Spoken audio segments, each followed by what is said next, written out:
Hi friends, good morning. இன்றைக்கி நல்லா முருங்கைக்காயை வச்சு நல்லா அழகாக கிரேவி செய்யலாம். எப்படி செய்கிறதுன்றது தான் இன்றைக்கி உங்களோட வீடியோ ஷேர் பண்ணிக்கிறேன். ஸ்கிப் பண்ணாமல் பாருங்கள். என்னுடைய சேனலுக்கு சப்போர்ட் பண்ணுங்கள். பிடிச்சிருந்தா லைக் பண்ணி ஷேர் பண்ணுங்கள் ஃப்ரெண்ட்ஸ். எப்படி சமைக்கிறதுன்னு பார்க்கலாமா? ரொம்ப சிம்பிளாகவும் இருக்கும், டேஸ்ட்டாகவும் இருக்கும். வீட்டில் இருக்கிற பொருட்களை வச்சு சமைச்சிடலாம். என்னுடைய ஸ்டைலில் முருங்கைக்காய் கிரேவி எப்படி சமைக்குதுன்னு வாங்க வீடியோக்குள்ளே போகலாம்.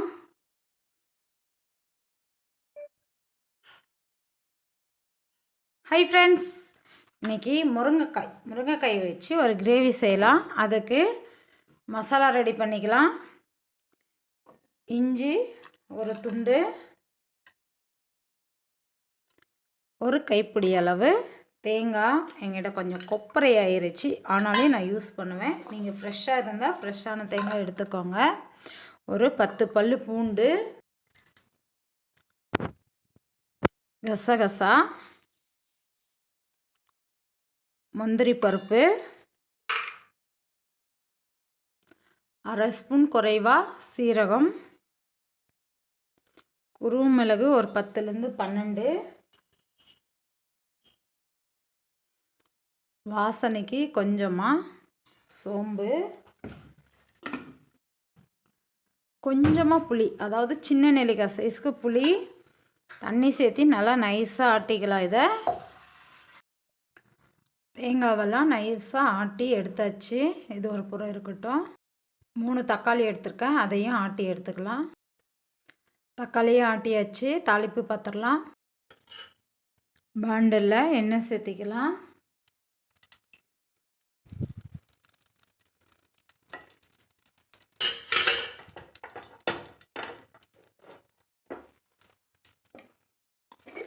எண்ணெய் சூடான உடனே கடுகு,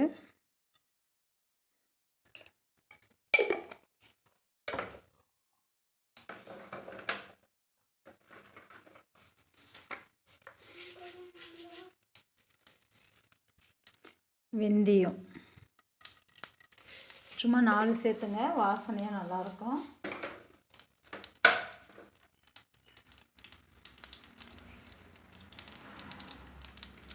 கொஞ்சமாக பெருங்காயம்,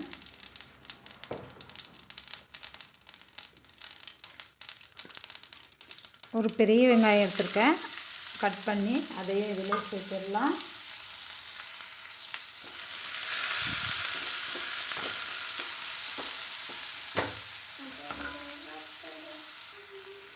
கருவேப்பிலை சேர்த்துக்கலாம்.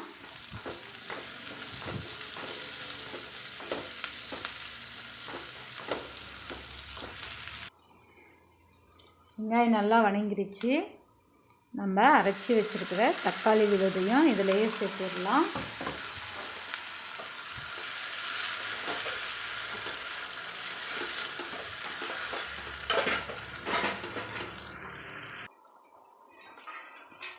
தக்காளி சேர்த்து கொஞ்ச நேரத்துலையே நம்ம கட் பண்ணி சுத்தம் பண்ணி வச்சுருக்கிற முருங்கைக்காயை சேர்த்திடலாம்.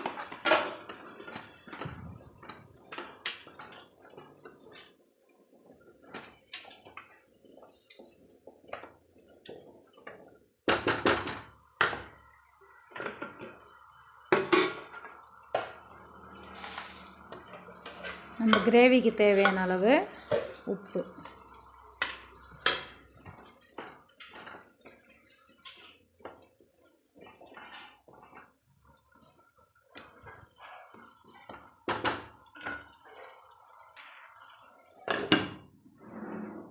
ஒரு 5 நிமிஷம் போல் தக்காளியோடைய ராஸ்மெல்லு போகும். நம்மளுக்கு முருங்கைக்காயும் நல்லா வேகும். அதனால் மூடி போட்டு ஒரு 5 நிமிஷம் போல் நல்லா வேக வைக்கலாம்.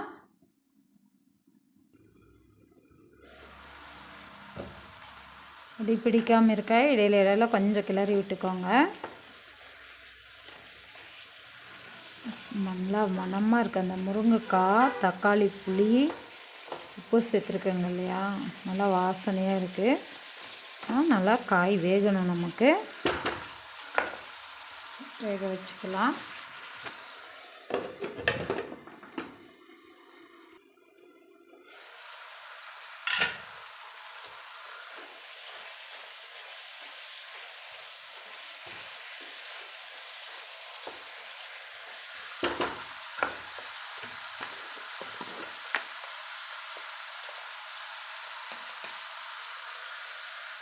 மஞ்சள்,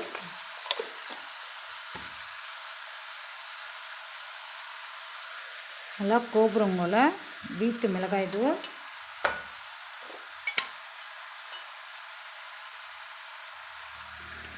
அரை ஸ்பூன் தனியாத்தூள் அதிகமாக சேர்த்தாதீங்க, டேஸ்ட்டு மாறிடும்.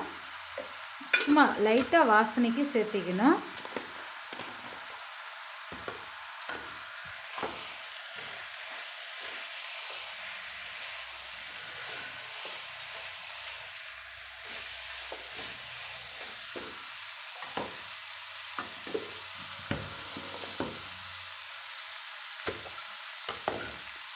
தக்காளி அரைச்சோம் இல்லையா, அந்த மிக்ஸி ஜாரில் கொஞ்சம் தண்ணி சேர்த்து அரைச்சி சேர்த்திக்கலாம்.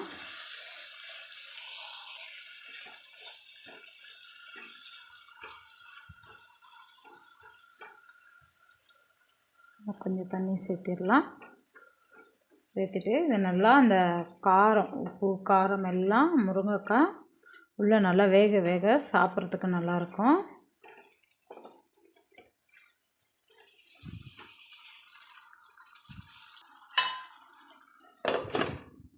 ஒரு 2 நிமிஷம் நல்லா கொதி வரட்டும். நம்ம போட்ட தூளுடைய வாசனை, பச்சை வாசனைலாம் நல்லா போகணும் ஃப்ரெண்ட்ஸ். அதுக்கோசரம் ஒரு 2 நிமிஷம் கொதிக்க விடலாம்.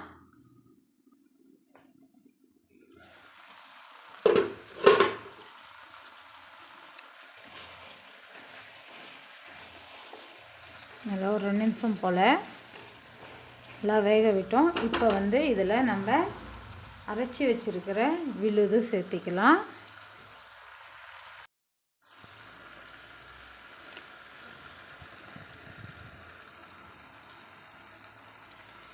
விழுது சேர்த்துட்டு கொஞ்சமாக கப்பில் தண்ணி அலசியும் இதிலையே சேர்த்திடலாம்.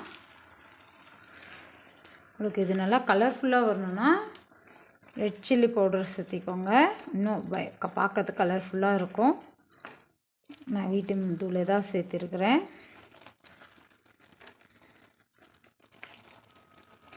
கொஞ்சம் தண்ணி சேர்த்திக்கலாம், ஏன்னா நம்ம இது கொதிக்க விடும்போது இன்னும் கொஞ்சம் கெட்டியாகும். நம்ம கிரேவி பதத்துக்கு வேணும்னா ரொம்ப அடி பிடிச்சிரும். அதனால் கொஞ்சம் தண்ணி சேர்த்துட்டு சிம்மில் வச்சு ஒரு 8 நிமிஷம் வேக வச்சிங்கன்னா முருங்கைக்காய் கிரேவி ரெடி ஆயிரும்.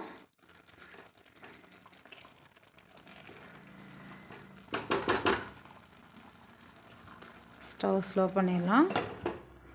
ஒரு 8லேருந்து 10 நிமிஷம் போல் நல்லா சிம்மில் வச்சு வேக வச்சிங்கன்னா அந்த முருங்கைக்காய் காரம், புளிப்பு, உப்பு எல்லாமே அதில் அப்சர்வ் பண்ணிக்கும். அப்போ அது சாப்பிட்றதுக்கு நல்லா சுவையாக இருக்கும்.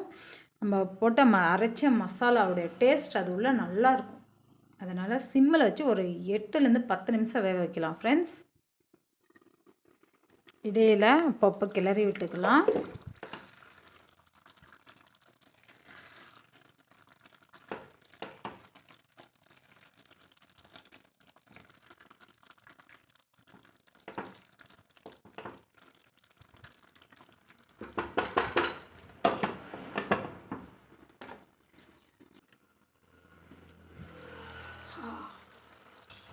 நம்மளுடைய கிரேவி ரெடி. பாருங்கள், நம்ம ஊற்றின எண்ணெய்லாம் பிரிஞ்சு வந்துருச்சு. நல்லா பதமாக முருங்கைக்காயும் வெந்துருச்சு. மசாலாவுடைய பச்சை வாசனை எல்லாம் போயிடுச்சு. இந்த டைமில் கொத்தமல்லி தழை இருந்தால் தூவிடுங்க, என்கிட்ட இல்லை. ஸ்டவ் அணைச்சாச்சு, பரிமாறலாம்.